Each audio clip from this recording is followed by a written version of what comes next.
J for Jimna, J for Jimna Town. David Wright's anthem won't put Jimna on the map.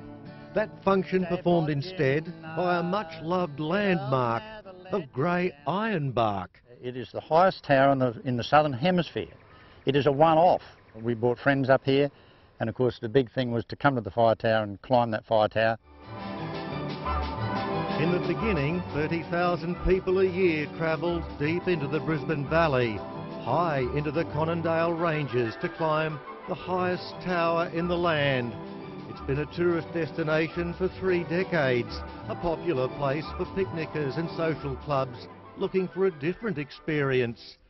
The tower is one of 26 such creations built by the doyen of the trade, master craftsman Arthur Leese, who made his towers to last as bushfire lookouts in hot summer months. This is his favourite. I'd like to climb it one more time. I'd even go and stand on the roof as old as I am.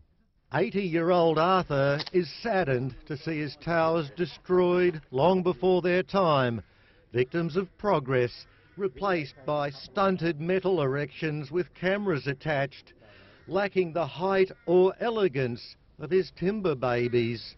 Newfangled towers are not for climbing. They call it the stairway to heaven. Only this ungodly obstruction denies heavenly views that intrepid climbers describe as simply magnificent. The views, like, you have to go up there to see this. No trip for the faint-hearted. A steep incline of 241 steps, up 47 metres into the sky. Way up high, the whole thing sways and flexes in the slightest breeze. The further you get up, the scarier it gets. From our limited vantage point below the security fence, only metres from the ground, there's no sense of the experience on offer. And since they closed it, I'd had numerous people come to me and say, why did they close it? We used to love climbing it.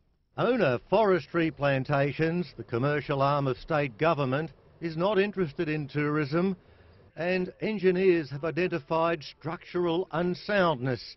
The sign promises likely dismantling, enough to trigger protest signs from the locals, who promise to fight any demolition. Probably chain ourselves to it or something like that. Rhonda Arfu heads the action group. She says the answer lies in tourism. People looking for an adrenaline rush, people looking for that thrill of heights. It should be climbed, and I think I'd pay a couple of dollars to get up there. It'd take me a while.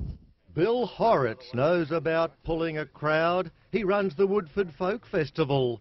He hopes to commercialise the tower. It's an icon. This is the biggest attraction to this area, and in fact I believe southeast Queensland, without being biased. All that's needed is some much needed maintenance, tightening loose bolts, safety issues addressed. This would be a total act of vandalism if they pull this tower down. Looks like there's a new style of bushfire brewing in those hills, called people power.